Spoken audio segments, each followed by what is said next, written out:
sampai bisa akhirnya terpilih menjadi karakter ini selain dari ceritanya Pak Agus tadi ya? Kalau memang sebenarnya udah mau bikin project jauh-jauh hari dengan Frisley. Oke, halo semuanya. Selamat sore. Makasih Kak, tapi kalau ditanya gimana akhirnya bisa tergabung, sejujurnya kalau ditanya daripada dibandingkan case yang lain, ini adalah peran yang lumayan susah untuk aku ya. Karena pada saat itu aku tidak mengenal drama Korea. Tapi di sini Sarah harus anyong, opa, dan lagi-lagi betul aku banyak banget dapat bantuan dari Kak Jojo. Lagi-lagi. Kenapa tuh? Karena untuk penyebutannya dan lain-lain aku nanya sama Kak Jojo. Kebetulan justru dia lebih familiar dengan bahasa-bahasa Korea. Iya, untuk Korea. Jojo emang orang Korea? Oh. Iya. Jojo Museo namanya. Jojo Museo. Iya, jadi kalau untuk karakter sendiri, untuk menjadi karakter Sarah bertolak belakang sama Frisley, karena sebenarnya kalau Frisley udah biasa ngeliat yang kayak gitu, tapi kalau Sarah ini penakut, terus juga apa-apa tuh kayak heboh sendiri gitu ya. Tapi gitu untuk menjadi karakter Sarah dan mengenal tentang Korea itu lumayan susah. Aku sampai nanya beberapa kali sama Kak Jo, nonton apa ya, terus penyebutannya kayak gimana. Frisley salah nyebutnya tuh bukan kayak gitu, kayak hyung dan lain-lain. Itu diajarin sama Kak Jojo pada saat reading gitu sih. Oh gitu, tepuk tangannya jadi buat Jojo apa Frisley nih? Kak Jojo. Oke, berarti belajar bahasa Koreanya dari Jojo ya? Dari Jojo. Oke, nanti kita kulik lebih jauh. Berarti ketahuan dong di sini honornya paling gede siapa? Jojo. Icebreaker. Acting gue Ngajarin juga. bahasa Korea juga. Gimik aja berarti ya, perannya di belakang-belakang tuh gimik sebenarnya, tapi padahal paling besar. Oke, Frisley, karena justru kamu nih justru terbiasa kan ngelihat yang gini-gini. Nah, ketika syuting nih, macem-macem dong yang kamu lihat, bukan kutukan 9 setan lagi. 90 setan kamu lihat nih kayaknya. Iya, justru aku kira setelah 3 tahun belum tayang, hampir 3 tahun belum tayang, aku kira setannya nambah. Udah bukan 9 lagi. Iya, nggak usah ya.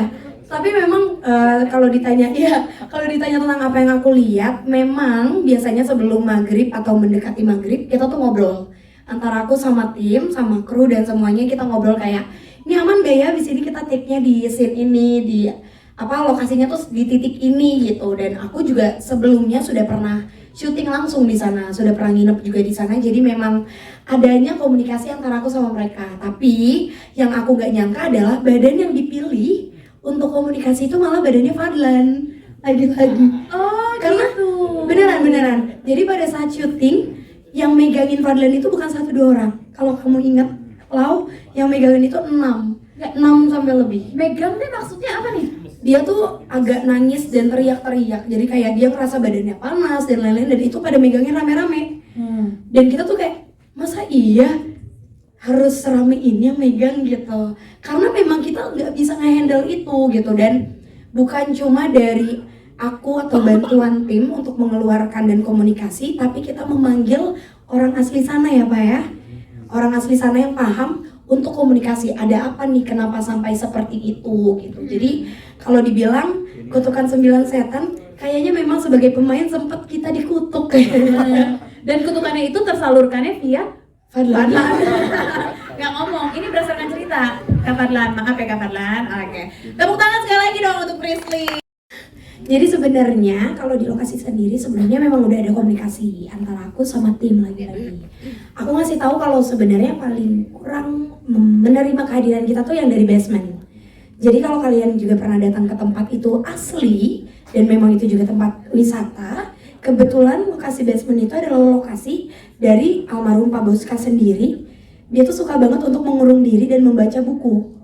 Dan setelah dia sudah tidak ada, jatuhnya aku emang horor beneran ya.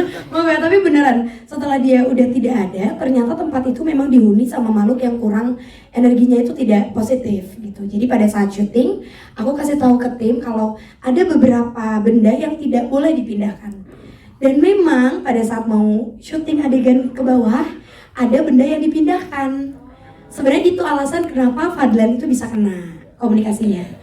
Dan itu juga kita ada larangan dari kuncennya ya Pak ya. Waktu itu ada kuncen yang datang, dia bilang kalau hari ini sepertinya syutingnya ditunda dulu 30 menit karena ada permintaan harus menyiapkan sesuatu seperti sesajen bukan untuk kita memberi makan, tapi menghargai keberadaan mereka gitu. Tapi kalau tadi ditanya kesulitan dan permintaan atau komunikasi, kebetulan aku mainnya sama teman-teman cast yang luar biasa, yang mereka itu penakut gak penakut, jadi mereka sangat menghargai sih. Kita sebelum take rame-rame kita doa, kita kulonun juga, kita mau tidur juga masing-masing udah pada nyiapin diri untuk yang gak sembrono lah gitu. Jadi gak ada gangguan yang negatif lah ya, alhamdulillah ke kita. Berarti nggak ada pantangan khusus gitu ya? Tidak ada. Nggak ada. Cukup menjawab ya.